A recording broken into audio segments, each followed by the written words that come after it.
Hello, everyone. This is Christine Urias from NewcastleNow.org. Thank you for joining us. And how is it over in Newcastle right now? Actually, I mean, I am very jealous of. I miss American food. I've been home for a Really, year. really?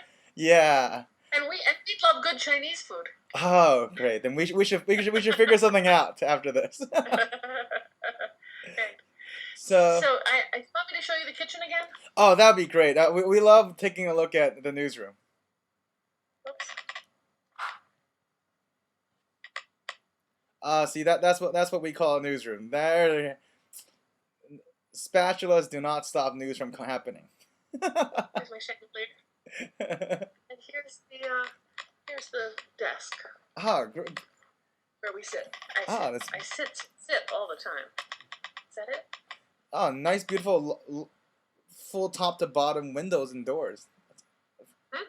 Yeah, nice, beautiful top to bottom Yeah. windows. That's great. So I'll tell you, this is, now that you mentioned big windows, this is an upscale community Huh. with a high achieving school district. Um, and so that schools are all the topic here. School, as you've noticed, if you read our pages, it's a lot of Yes. school news. Yes, we saw a lot of schools School for them. board, the school board is 3/4 of our budget is schools. 1/4 is town. Yeah. So it naturally is a big topic. So it was, and in fact, we began. I'd say my partners and I in the paper met over a school board matter. That is when Oh. the school board made a move to wanted to build a second middle school on the high school campus, and people thought that that was not a good idea. We said, people in this neighborhood, which is near the high school, said, we've got a lot of school traffic in the high school. We don't want to double it. And the school board decided it wanted the high school property.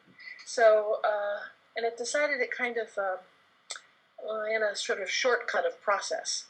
So we got together a few people who minded this decision, and we got together, and with a lot of effort to be heard, we got them to change their mind and go back a little bit and redo the we had a redo on that process. But the middle school was put elsewhere. But we saw how hard it was to get people together to express their opposing opinions when the organization was all on the other side.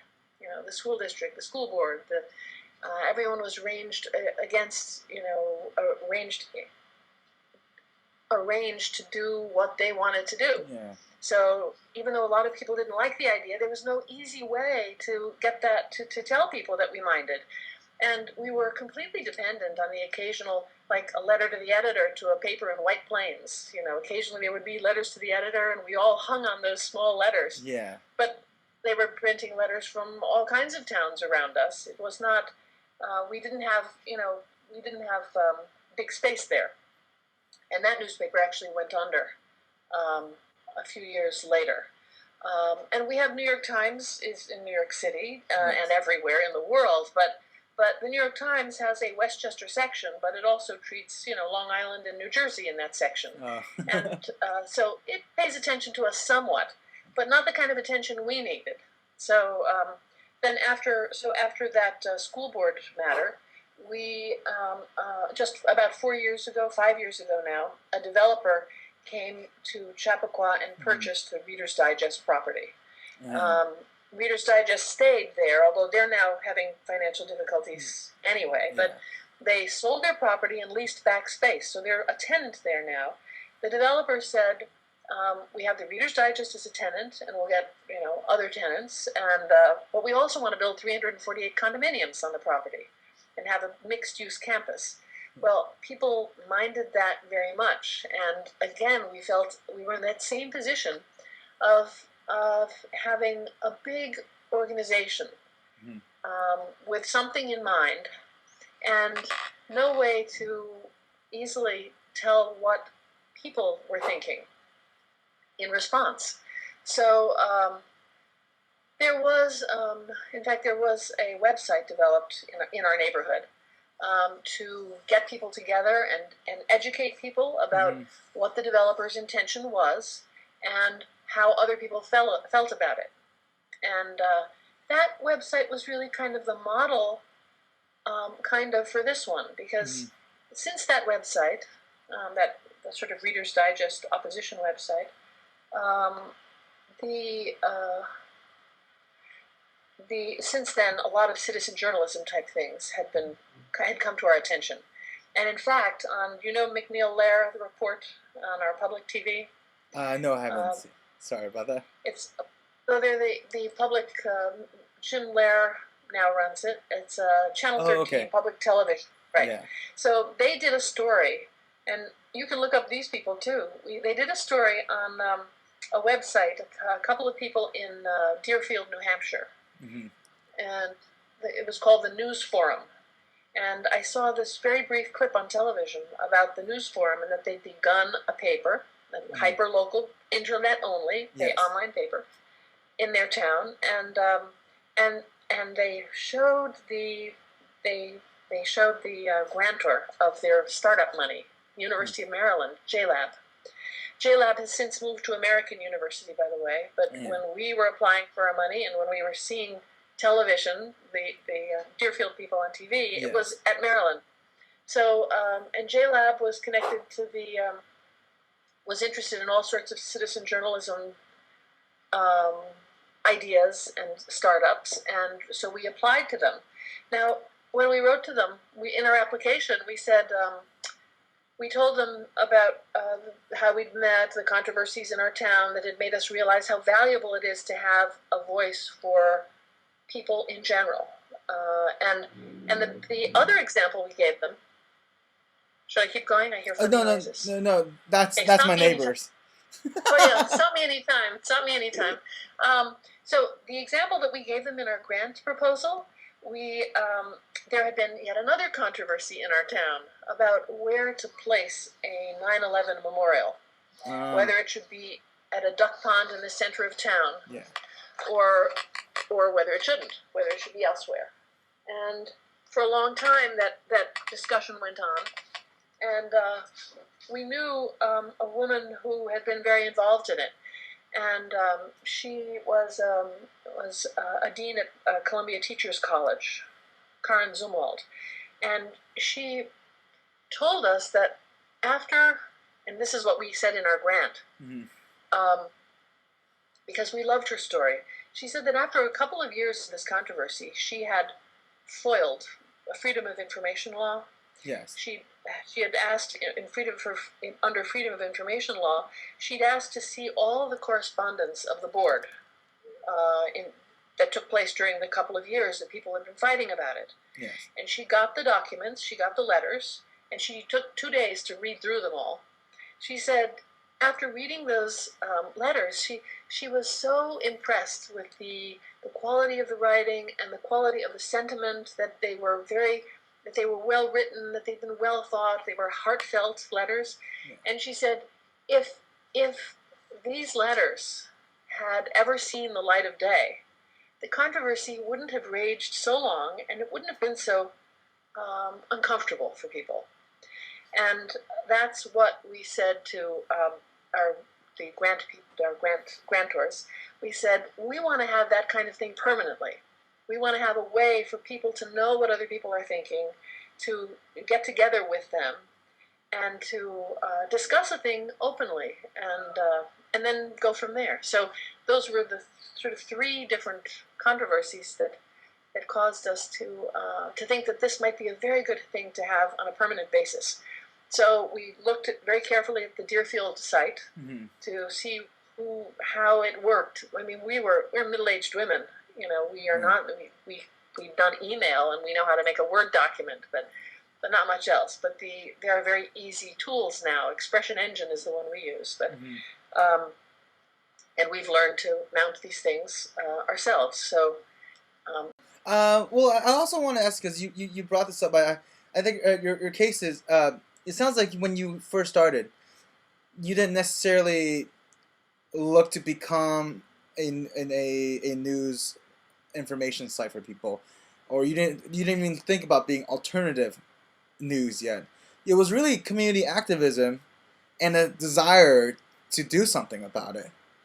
Yes. Yes, and can you sort of Yeah. like talk about like how you got like beyond? I know how there was a couple of things that happened, but the a lot of times I feel like when things happen there, it's just a petition or a community, like people talk about things. But what sort of steps did you finally realize I there's a chance we can do something about it, that we can really get our voice heard.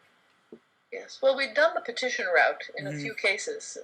Petitions are tough. Petitions are Yeah. like hitting the street and talking to person after person. And also it doesn't completely please me that petitions have to sound quite exciting and narrow. Yeah. So, in order to get people to sign, and you don't always feel great about petition signing either, because you've narrowed your statement. You Hmm. have to have a narrow statement for people Yeah. to sign, and they have to know what it's about quickly in the time that it's taking them to pass you on the street.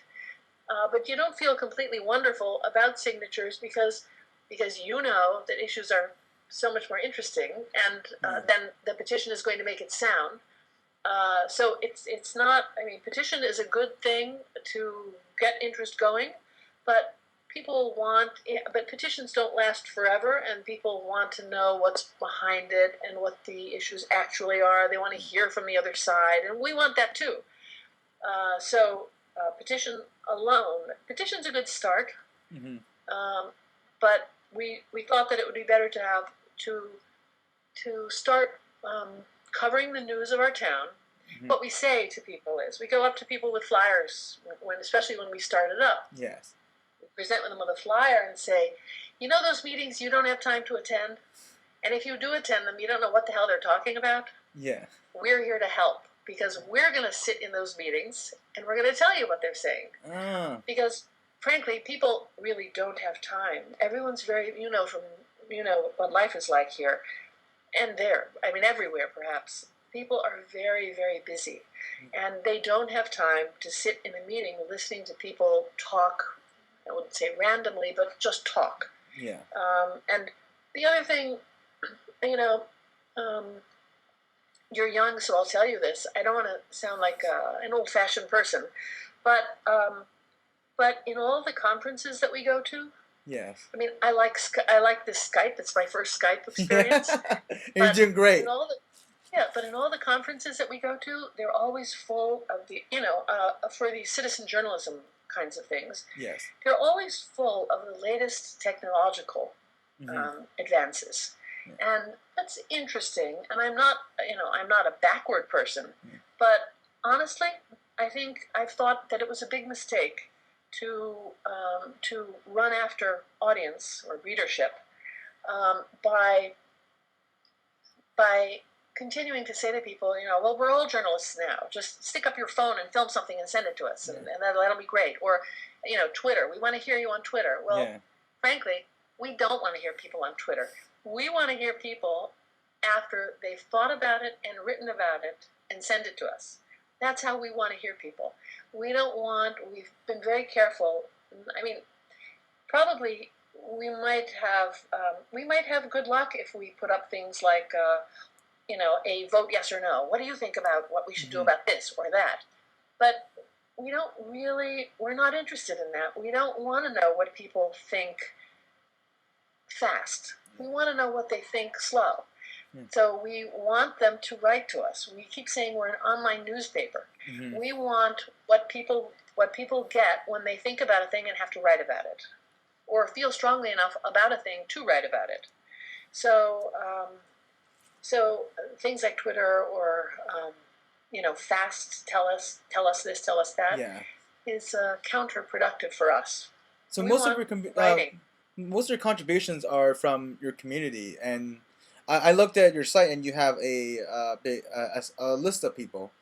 How many of those are actually from that list are contributors from all over the place? Are you crowdsourcing people, or do you have a regular group of contributors that you say this is what our project is? The latter. Ah, So those people that you see listed are either people we know, yes. or people who live in our town who have heard of the paper or read the paper or have themselves spontaneously said, I want to write about this. Otherwise, it was we wanted it to sound very personal. We say that we're a cross between the New York Times and a church bulletin, and we decide where the needle falls. Yeah. Because in something, for example, there are some uncomfortable things that happen. I mean, everywhere. But there was a murder in town a couple of years ago, and although towards the end, I think we reported that so and so, has been sentenced and such and such. Mm-hmm. There were kids in school here, and we didn't really, just as your church bulletin you know, might not emphasize something horrible that's happened to someone. Um, our justification for not going to that story till the end was that we said, you know what, if the New York Times is paying attention to it and the Journal News is paying attention to it, we don't need to. People are picking it up there, and we don't care. We don't care that we haven't broken the story of the guy's arrest, or, in fact, we'd rather not. So, I mean, that might sound funny to you. We don't think it's a contradiction. We say that knowing people and having a news outfit that's the size of a community and embedded in the community, some people would say, well, that doesn't allow you to cover things objectively. Yeah. But we think it allows us to cover things very well, and to not hurt people, or we don't, in all of the worry in the world of news about gotcha news. Yeah. You know this term. It's not a worry here, because if we do gotcha here, people would mind. They won't come back. We're not interested in gotcha. We're interested in working through issues that come up that have to do with our town and school life. Yes. So so it's its own sort of protection, its own self-regulating thing. In fact, I've thought, well, if another paper did come that was a gotcha paper, an internet paper, I thought, could they push us out? Would we lose readership? Would they? And I don't think so. I really don't think so. So do you think your readers, because it is your online site is such a community oriented, that if anything happened, you knew your readers would come to you with it, because there's much more of a direct personal connection? Well, in the sense, if they knew that their next door neighbor was being arrested, for something, or if you decide to go the tabloid gotcha route and change things around, and they felt that you were trying to sort of exploit something, that you knew that the community was going to hold you accountable, that it's really the community that's sort of you're serving and watching over at the same time. Yes. Yes. So from that, I think if hyperlocal news outfits are small enough, I think it would be very hard for them to distinguish them, to have a different position. By the way, which is not to say that we can't be a pain in the ass. When we are pains in the ass when we see an issue that is that's not being given enough attention, or we suspect, or people suspect. We cover the things we think that people want to hear about. If something doesn't sit right with people, if an issue hasn't been resolved in a good way, if the process hasn't been great, then people stay annoyed by that. And we listen to that annoyance, and we say, that's annoying. We're going to talk back to the people who have not given the community a good chance to talk thoroughly about an issue. So it's not to say we're not gotcha, but we are. Hey, what was that about? We want a better thing than that. We want a better way than that to talk about this issue. So we're not just nice. We're nice too, but we also are pains in the ass when we need to be. So how often do you receive anything from a reader saying, we'd like you to cover we'd like you to cover this area? Oh, a lot. A lot. Actually, a lot. Whether it's sports, can we put our soccer tryout schedule online in the Yes. paper? Can we run these pictures of our little league game? It occurs to people to do that. So much so that we have plenty of material each week. But the and that's fun, and Yeah. we like that kind of thing draws people to look. But the real purpose of the paper has been this sort of this idea of civic engagement, of having Yes. people to come back to governing themselves. Yes. Because you've seen, because you've lived in this time too, but you're not really young. You're 29, 28, so 20. you've It's seen. close. Okay, so you've seen how everything's become so specialized that everything's been given over to specialists, including reporters, and there are just so many ways in which things are out of our control and out of our hands at national level, state level, county level, that I think that little hyperlocal sites have the potential to be able to teach people what it feels like to actually govern ourselves again.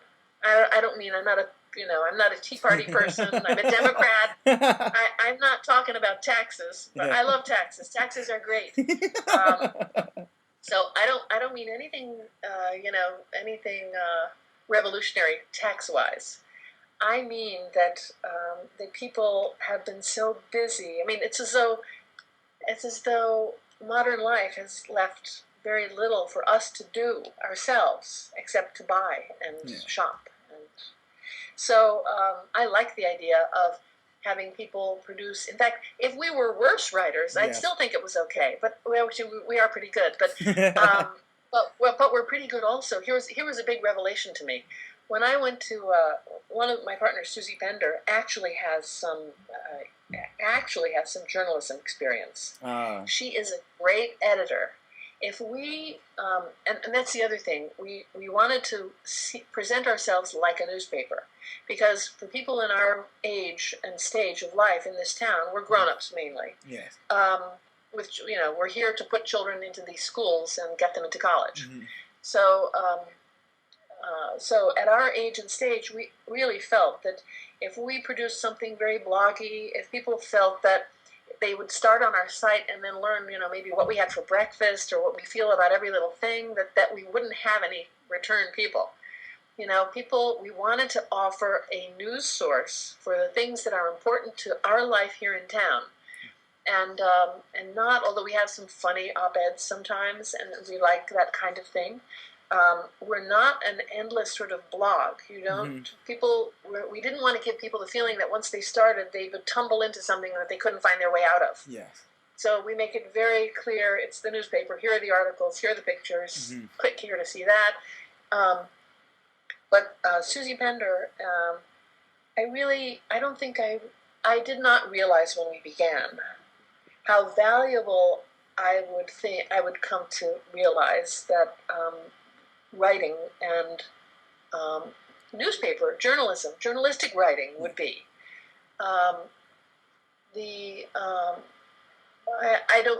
don't think I'd have had a blog. I wasn't interested in telling people what I had for breakfast. Yeah. But I didn't. but I wouldn't have realized the value of Susie Bender being able to tell us what should and shouldn't go in this week, or what we should tell back an author, or what questions remained open in this article and we needed answers before we could publish it. And it's been great. So the other part of my excitement and frustration is that I now realize, I've been reading newspapers all my life, but I now realize really how valuable, as I see newspapers disappearing. Yes. I'm very conflicted when people say, or when young people say, "Oh, well, you're the future of journalism." Well, I hope we're not the only future of it, because I think if we lose big papers and big investigative journalism at every level, at national, state, and county levels, then we're going to be in a very bad way.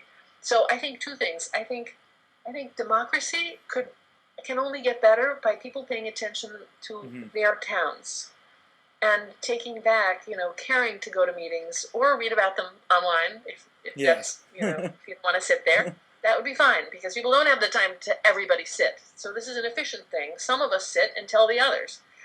But it really is a way this is a way to work back and get into the habit again of knowing what government could be like, where you know the people who are governing you and you can talk to them and say, why did you decide this? Or I don't think you should have done that. And they have to answer you, and they do. It's a very good practice, rehearsal for what the rest of government maybe used to be like in the very olden days, but could be like again if people begin small like this and say, government can be responsive and we can find stories interesting because we know what the story is, and there are not specialists who are story handlers and are not telling the rest of us. Yes. So you know what I mean? It's a kind of do-it-yourself sort of thing. Yeah. So I want to ask you because, like, when you've talked about that, it feels like your contributors aren't specialized in anything. Maybe the only thing you're specializing is your community. How do you sort of manage when your newsroom? Like, how do you manage all these things? How do you make those editorial decisions when contributions can come from different places? And when there's trustworthiness of different areas. Yes. Well, fortunately and unfortunately, not that many people do go to those meetings. So there's always the material there for us. Every week there's a meeting. So every week there's something happening that we can tell about. So we certainly have the material. When we began, people said, they said once a month maybe. Do it once a month. Don't commit to once a week. You'll never have the material. But of course, as you know, and it's probably...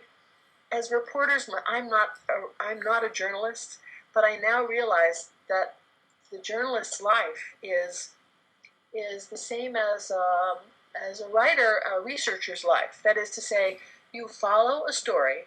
In fact, no matter how big or little a story it might be, as you follow and follow and follow, it opens up side stories and front and back stories, and we never, ever, ever run out of material, and I can never imagine anyone running out of material anymore. And we're just a small town. And, well, of course, I don't know if it's at all interesting to you. I don't know. In fact, I don't know why you should find it interesting at all. It's so specific to us, But we don't run out of material. A lot of times, as you must know, one thing leads to another. And in finding one story or... there are a few people who offer themselves up for to be assigned a story, but and that's great to find. But one thing leads to another, and stories the material multiplies, and then as you find out more about a subject, you multiply. That is, you get better at it and know what other things to look for and other ways to go on it, and it brings up other questions.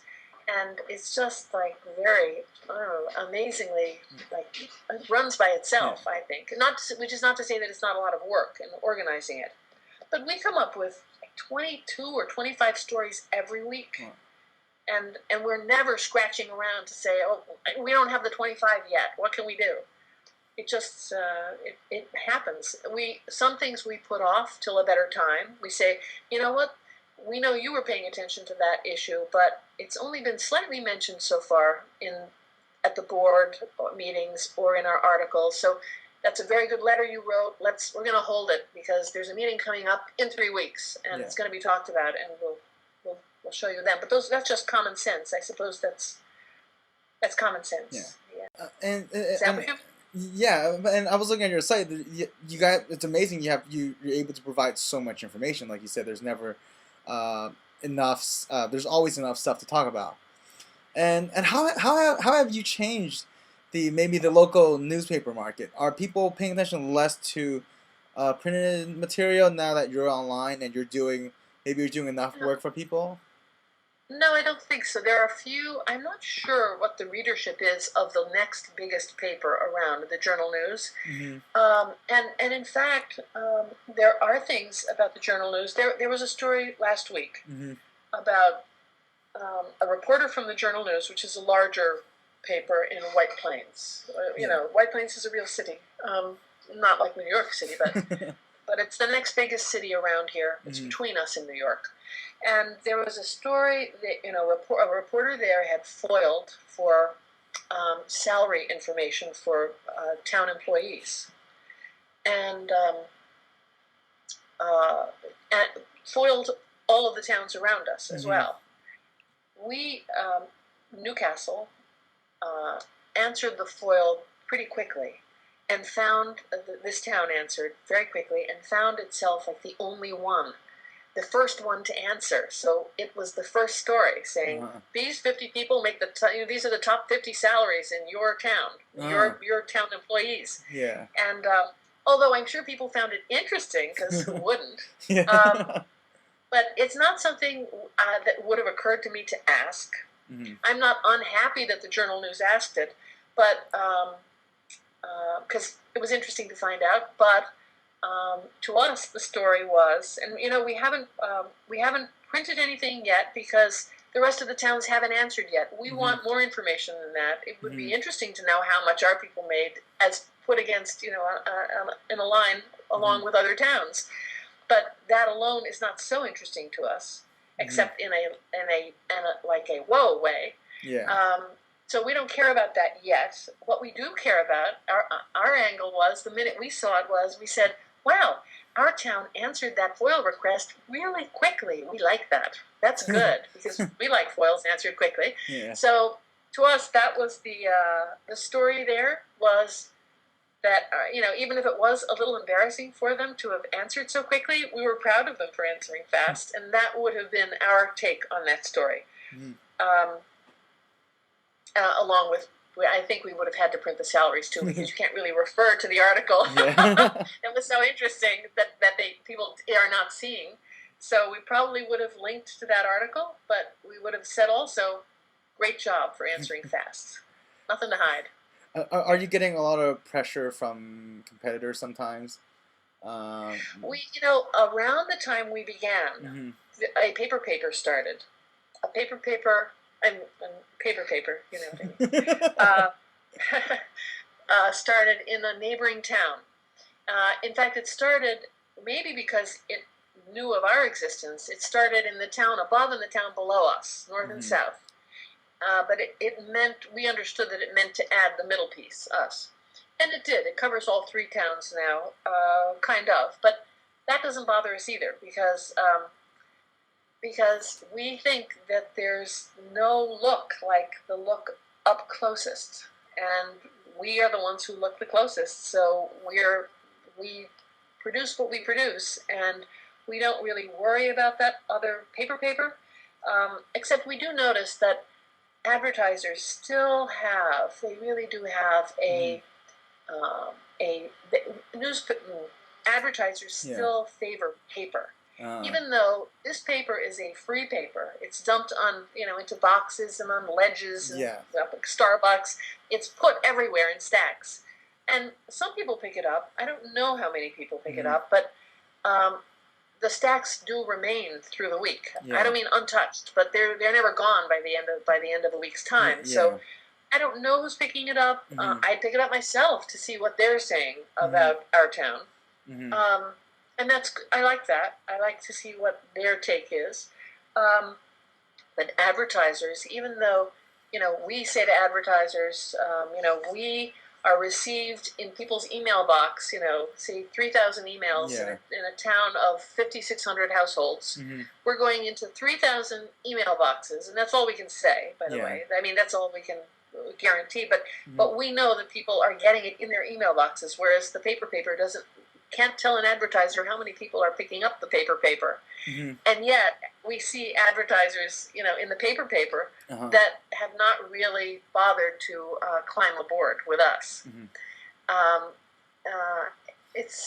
not sure whether, and it's not necessarily that they're old-fashioned people. That could be, young people too. I'm not sure. I mean, they say that paper. I'm not sure what will happen with that, or how the New York Times is managing with online. I think online advertising is less expensive to advertisers. It can sure look better. We look a lot better than the paper. The paper is quite Do they even print in Uh, color? It's probably huh? not. They probably do not print in color, right? Do they? Yes, Because at yes, least yes, your yes. site is Right, right. color. That Yeah. just right. It's just they're just black and white, and it's only okay. It looks okay. We're much more attractive Yeah. and colorful. But yeah. Um, so I'm not sure. I mean, we have advertisers Mm-hmm. and we get money, but it's not anywhere near the kind of money that would enable us to pay reporters or even to pay ourselves for the number of hours we put in. Mm-hmm. So, although I do have, you might be able to help with this. In fact, Okay. Yeah. we have a new idea. Mm-hmm. We have maybe as part of our charge from our grantors.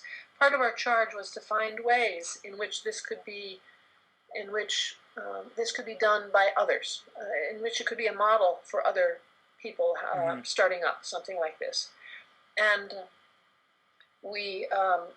It keeps us very busy for like the three of us for half the week, and the rest of the weekend we spend with our families. But then we're back on the treadmill again, collecting these stories, and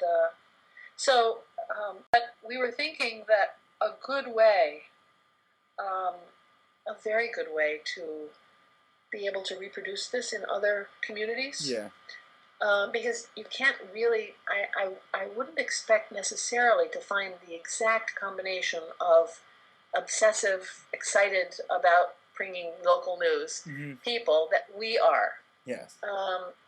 Or let's say this, people who you might not find, you certainly wouldn't find in every community. You might find people who are out of work now, but you're not finding people who aren't looking for work and who aren't working. Yeah. So, see, we are at home with children, we three. And it would be a hard thing to ask somebody who also holds a job to produce what we do with the number of people we do, 3 people. And so, but I think I'd like very much to, I've been thinking about this.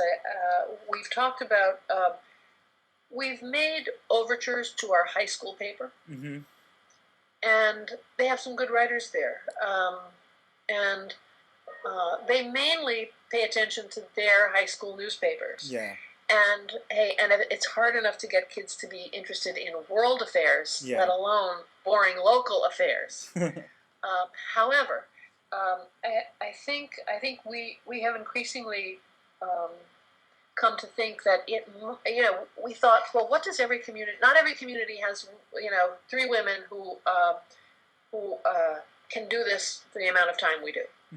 What do they have? What does every community have? And we say, well, every community everywhere has a high school, and the high school has English teachers. Yes. So that even in a community where people were not themselves, were shy themselves to write. Yes. Or put themselves forward as writers. Everybody has teachers in their community, and that might be a way to go, to encourage people to look to their high schools and students there.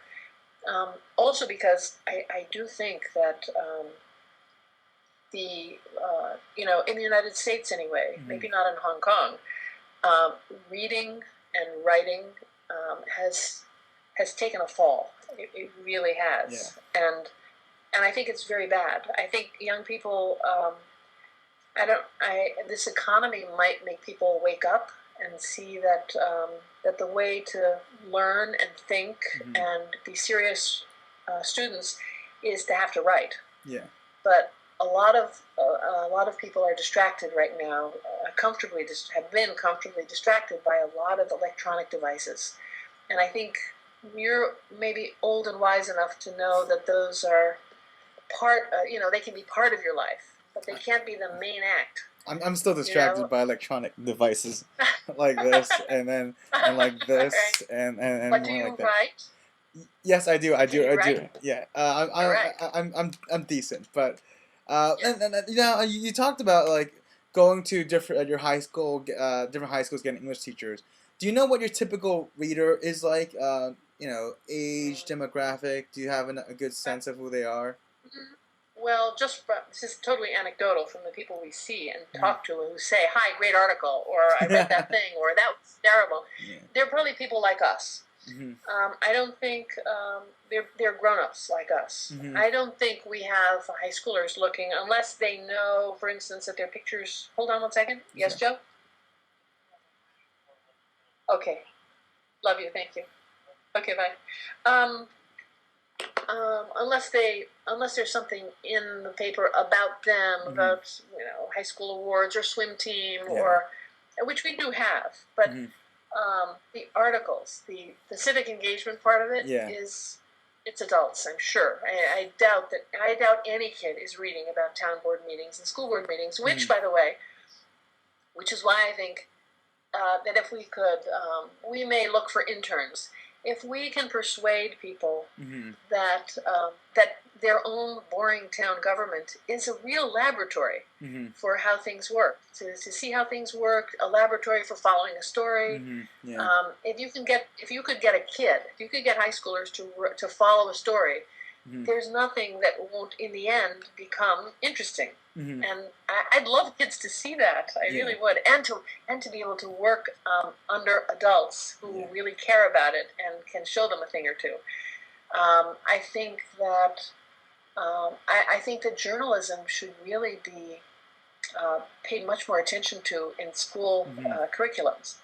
I think it would be great. I mean, literature's great, but I would say most of English in schools in the United States is response to literature. And that's okay. But journalism and research is a whole nother world that that in a way is could be even, I think, better understood by kids at an earlier age. If you showed a kid how to follow a story, a sixth grader could go find people to interview and follow the story and bring you the story more and understand better what he'd done than contrast and compare two pieces of literature or a poem and an essay. Both are good, but journalism really does hook up to the real world, and you can talk to your sources. You can talk to the people who are that is your research. Talking to people, and it's very interesting. I think kids could like it if they were exposed to it. Are you looking for more contributors? Are you how do you find contributors? Like you mentioned, maybe working with more interns from high school. How do you find your people to contribute to your site? It definitely looks like you have enough material that not just 3 people do, as you described. Yeah, well, mainly the material is really quite by chance that it's people we know who we talk to or who talk to us, you can. I mean, almost everyone who comes and says, "Could you do a story about this?" And we say, "Yeah, will you do that?" You do it. Good idea. You do it.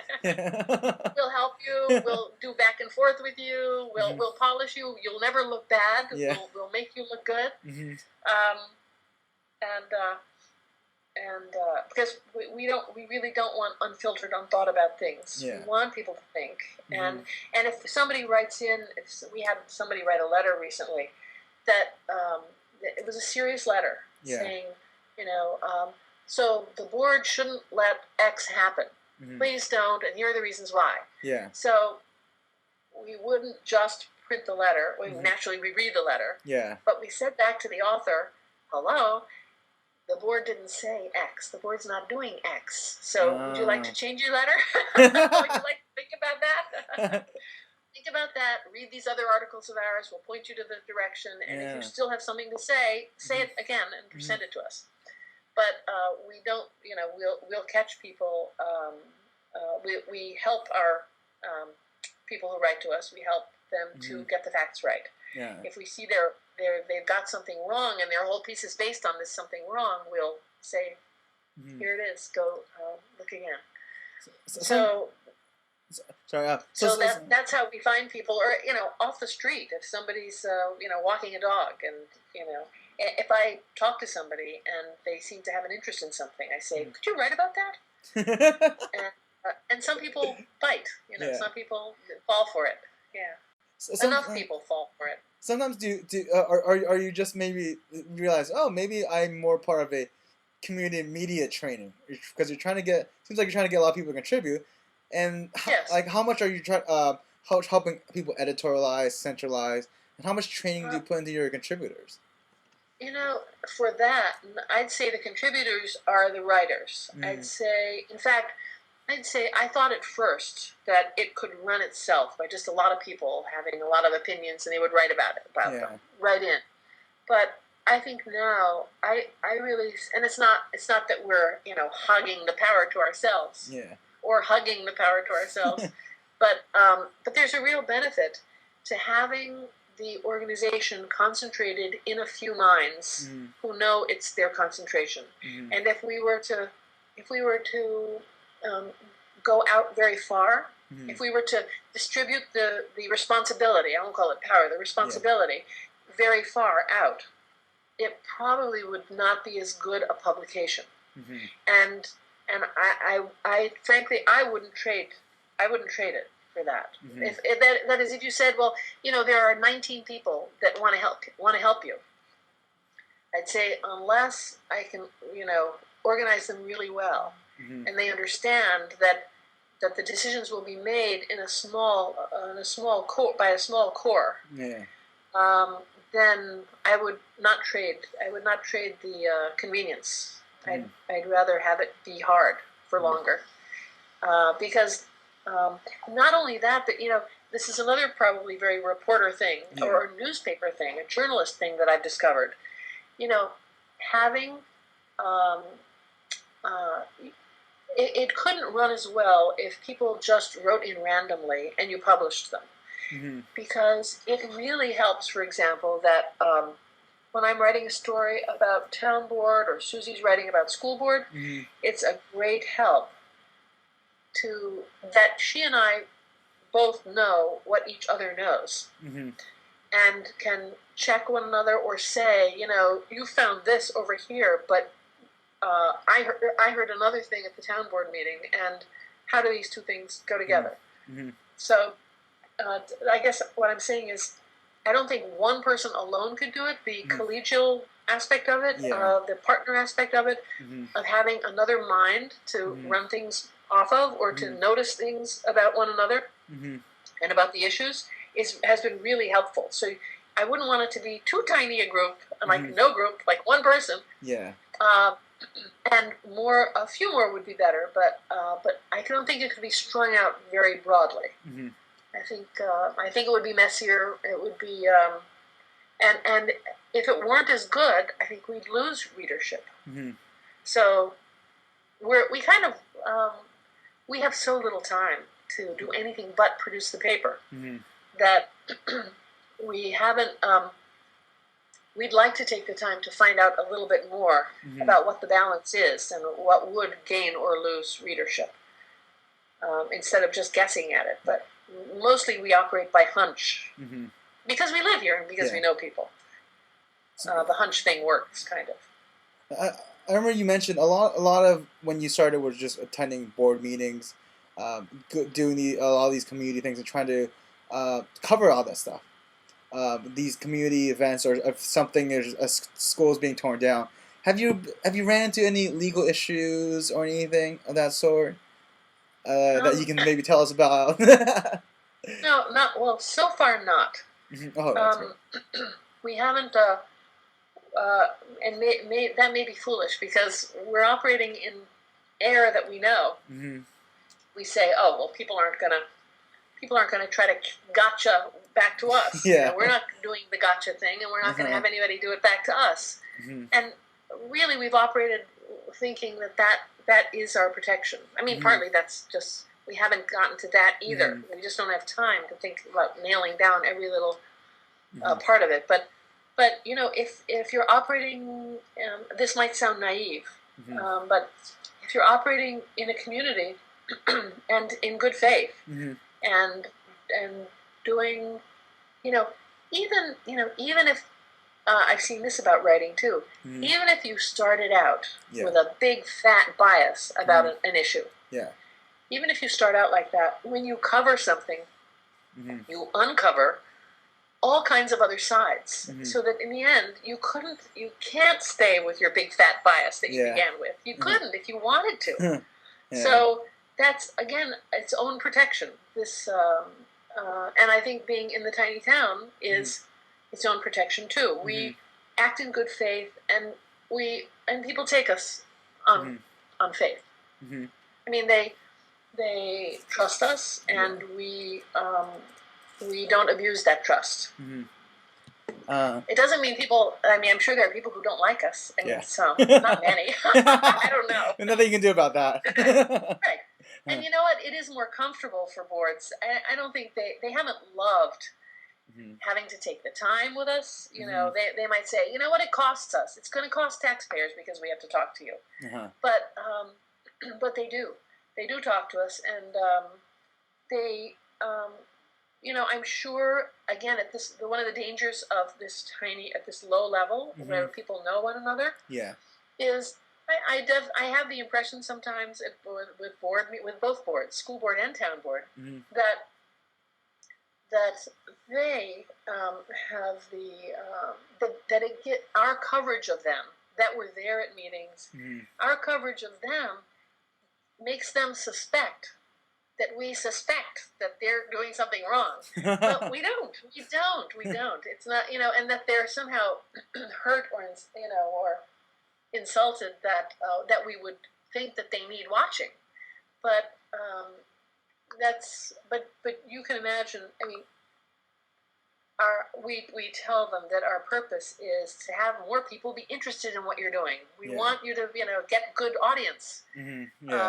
Better audience share than you've got, which is practically zero. Zero. And so, you know, they have, I think they, at some level, understand, but on another level, they probably continue to find it annoying that they have to answer our questions and provide us documents and you know, I've complained. I think Susie did a very good job at the school board. She drew to their attention the fact that when they have a big important document with a lot of numbers up on a screen for 2 seconds, no human can keep up with this note taking by taking notes. So, you know, she suggested that, you know, it would be very, very good for them to have the material, copies of the material, either on internet beforehand or paper if they must at the meeting just before, if they can't have gotten it done before that. And I've been asking at the town board too, when they have their work sessions, which are public meetings, but not regular meetings. They're the meetings that are open to the public, but they want to get work done. So they don't love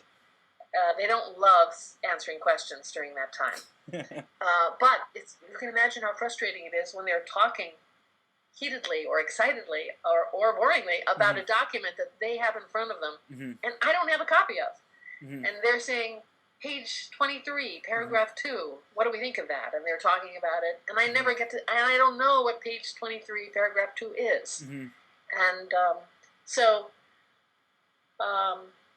and they're not obliged to, I don't think they're obliged to provide that for me, but I think I think some of these things might be available by FOIL, but in general, by asking for it, we can get it, and that's good. When you first started, it obviously took some time before you do build the reputation you have now in your community. How difficult was that in trying to get people to respect you as someone who's starting something that you want people, that you were doing service for your community? Was it very hard to try to get people at the board to talk to you? No, not really.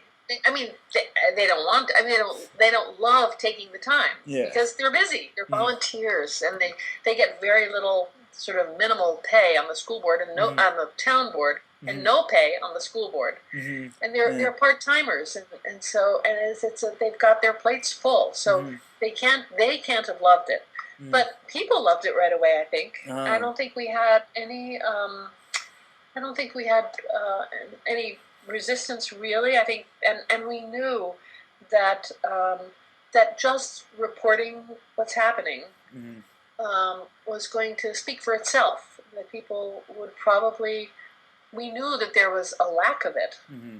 People that a lack of reporting, Mm-hmm. and in any kind of interesting way, that is. But Mm-hmm. when I say interesting, I don't mean we make the meeting sexy in any Yeah. way, but people talking in a board setting, a board meeting setting, people talking, or the alternative, minutes subsequently. Mm-hmm. You know, the minutes of the meeting afterwards. Neither one is at all exciting, Mm-hmm. and neither one is at all comprehensible. Yeah.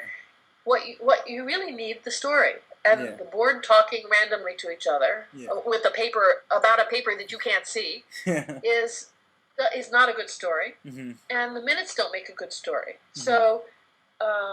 So it really is a service that I think that every town should have one. Mm-hmm. Every town should have such a thing as we produce, Mm-hmm. and it would be a service in any town to provide the and the stories that. Now, the other problem I suppose the government might have is the government, town board or a school board, might think that their stories that they like are the important stories. You know, the good thing we did. Some wrangling going, hey, talk about this. Give me a good cover. You get exactly the press releases, right? So, and they do give us press releases, and some of them we find interesting, and others we don't, and we just sort of decide that people can go to the town website if they want to read in depth about everything the town wants to say about itself. Yeah. But we have a readership who reads, I think there's just too much information. You might not realize this because you grew up breathing this air, but there's too much for humans to handle, and I think that, and if they can handle it, they're handling it badly, like kids. Yeah.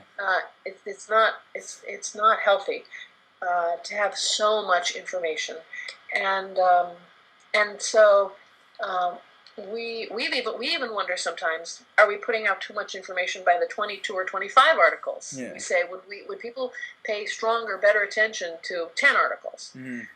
But one thing after another comes to our attention, and we can't rightly leave it out, so we grow every week to the 22, 25.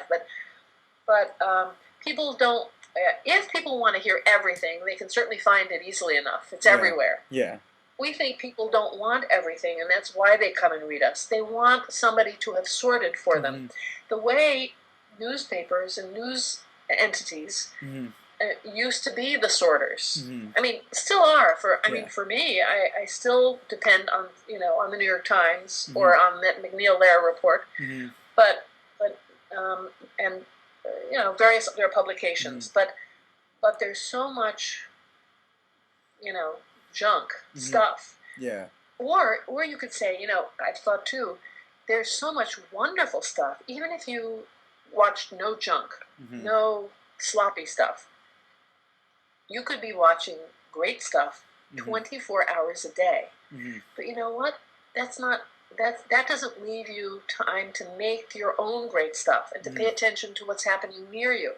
You could fill your head and your time with news, with great news from around the world at all times.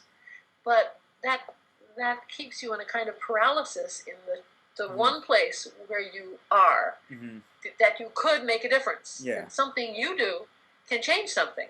You can watch all those stories at an international and national level, but there's not much that you can do about it, and there is something you can do here. And this is it would be very bad to skip over this close, easy thing. And in fact, I really do maintain that paying attention to the close, easy thing can teach people that we could expect the same responsiveness from county representatives, from state representatives, and from senators and congresspeople if we got into the habit of keeping track, of expecting people. I'd love to be able to expect our leaders to write their responses to us, not to just talk and walk off, but to justify a thing, to produce a piece of writing. That's probably very far in the future. But I'd like to move on to some of the business side of things. Uh, you said you'd like to see every town come up with something such as NewcastleNow.org. How did, sorry, from the business point, expenses? How did you start up? Was your expenses very high? Did you mentioned you had a grant The that was grant able to was help? for, yeah, the grant was for about 17,000, Mm-hmm. or 17 in the end. Mm-hmm. One part of it, and then the second part. Together, Mm-hmm. they were 17. Mm-hmm. And as you know, internet can run on a shoestring. We don't Yes. have paper costs, Yeah. and we don't have reporter costs because Yeah. we're us, Mm-hmm.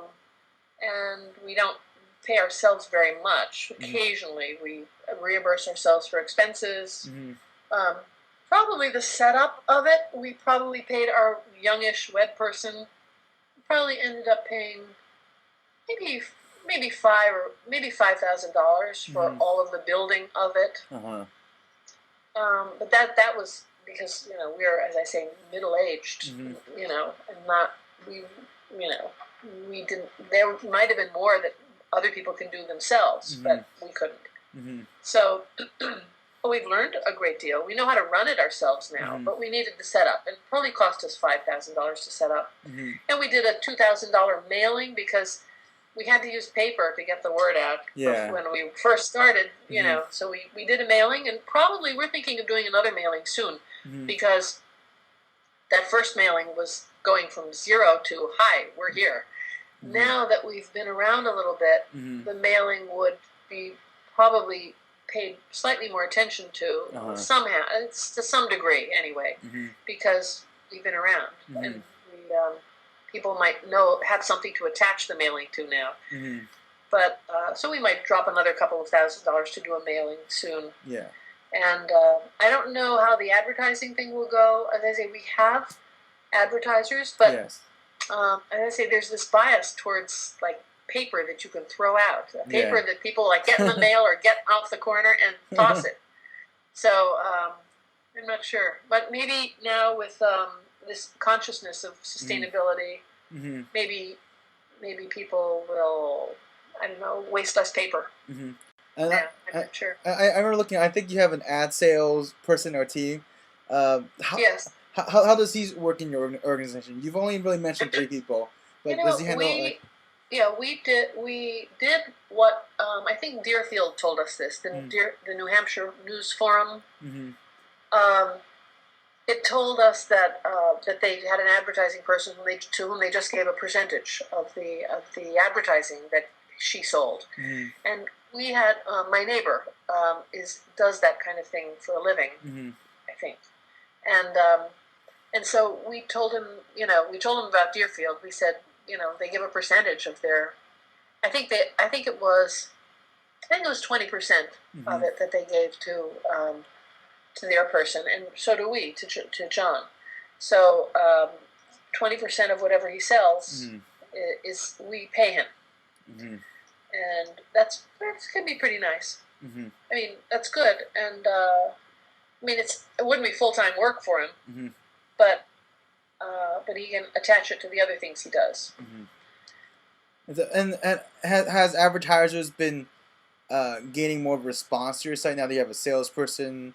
Are they starting to slowly pay more attention to you, or as your audience, we want to advertise to them over time? He began pretty quickly alongside of us when we Mm-hmm. started. Mm-hmm. So from the beginning, we've had him going around. Mm-hmm. Do the advertisers help? I think we need to pay more attention to reprinting articles that have something to do with an advertiser. It would be hard to.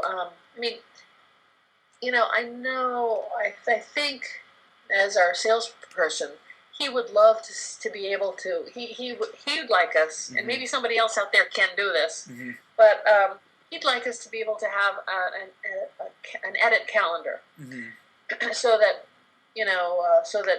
we know when Valentine's Day is coming, and Mother's Day, and Christmas, and that we should have an issue all about homes and gardening or fashion.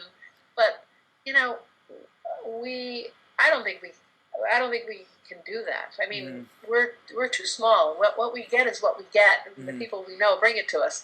It would be we'd have to have a fleet of reporters to say, you know what, next month we want to have a fashion issue. It's not going to happen.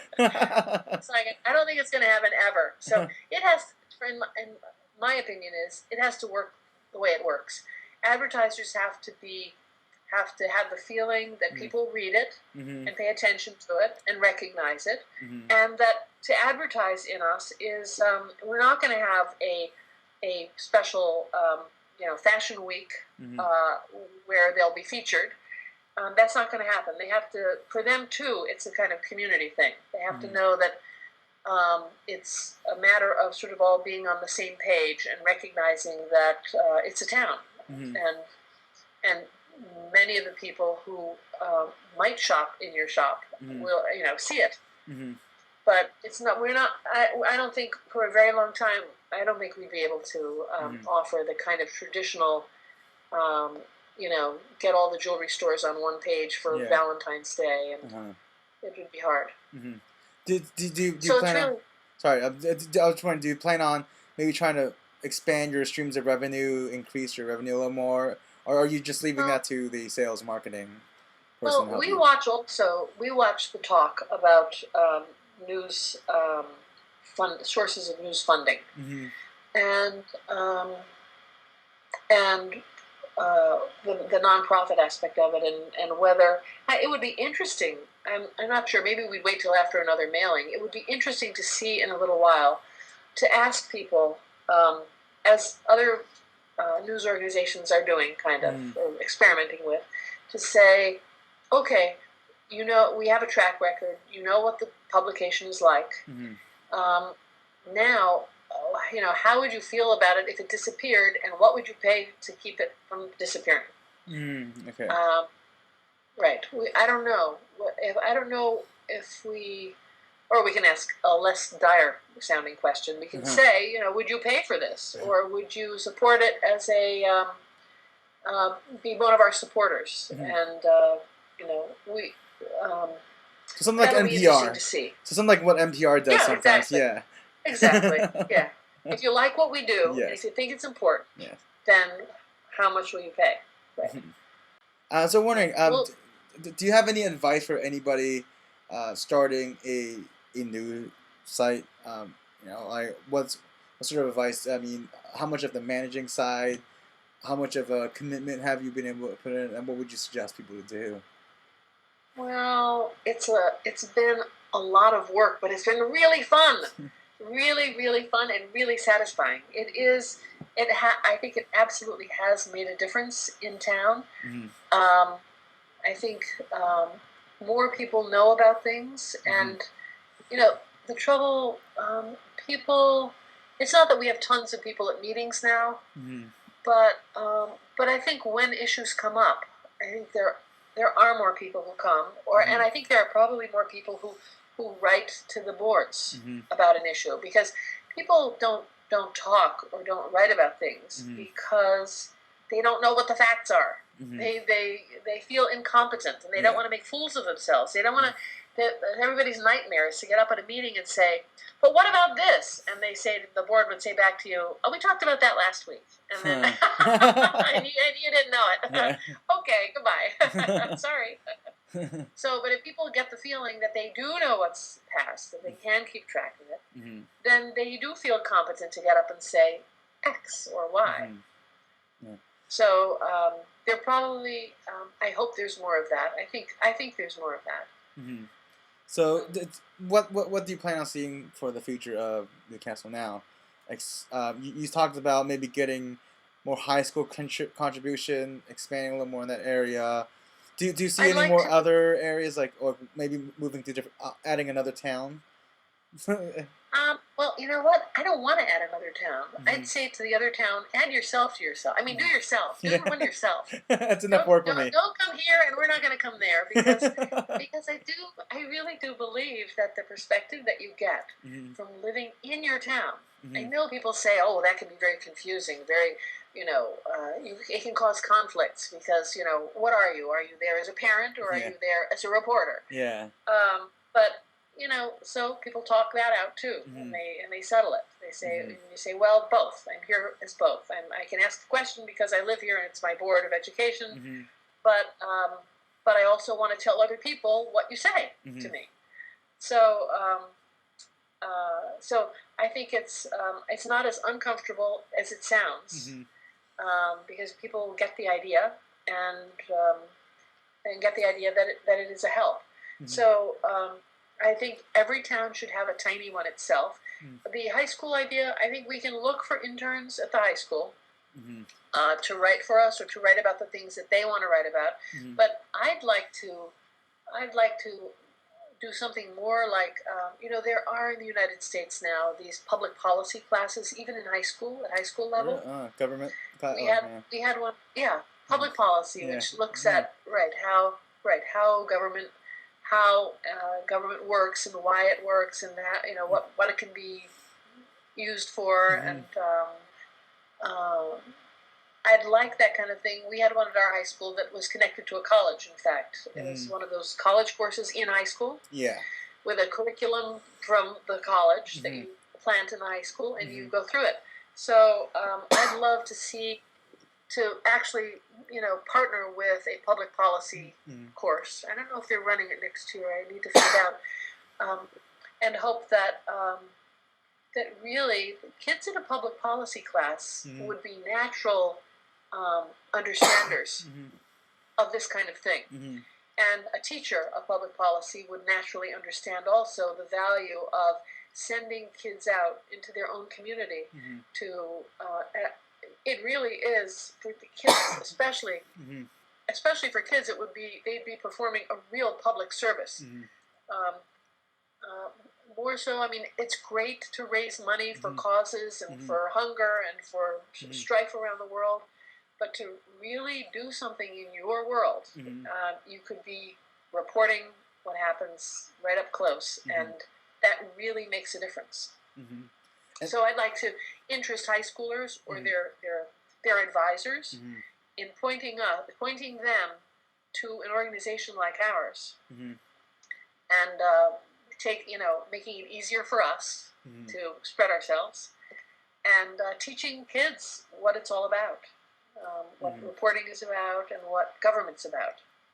And how long do you plan on doing this for? You've done this. You started about 10 years ago. Another 10, 20 years, or as long as. Well, the paper is only about a year and a half old. Oh. So I would say it's so fun and it's so great. I don't see an end. I don't see an end on it. I really don't. I think it would be. It would be nice, I suppose, to take some other people in, and we could broaden our coverage there. I mean, we would like, for instance, to cover the library board. I'd like to have somebody covering the stories at each of the boards. If something big comes up at the planning board or the zoning board, we naturally pay attention. But there are stories every week coming out of the zoning board and the planning board that could be great. Only we just don't have manpower, person power. But it would be great to expand in that way, to have people cover more of what's going on in town. And it'd be fun. Thanks. That's it. Is there anything else, like any extra advice you can give to our students? We're trying to become an incubation center, and hopefully we can make a couple of our own Newcastle Nows. Is there any advice, any extra advice you can give to our students? I think no. I think we covered everything, because I was going to say they should. It's nice not to have any axes to grind, but I already covered that. I told you, even if you start with an axe, it goes away because So it's I guess my big advice, I think, is or my big hope is that kids or people pay attention to writing and not let it disappear. And support somehow, read and read papers or paperless papers, or paper papers, to read and to write back to papers about issues, and not be tempted just to be tempted just to Twitter back responses. but to have the thinking that writing makes you do. Mm-hmm. So that's my big fear and my big hope is for writing. Okay, and thank you so much for doing this interview. It's Yeah, been thanks. great. That was fun. Yeah, it was fun. Thank you so much. And my first time on Skype. I'm very good at it. And you're doing great.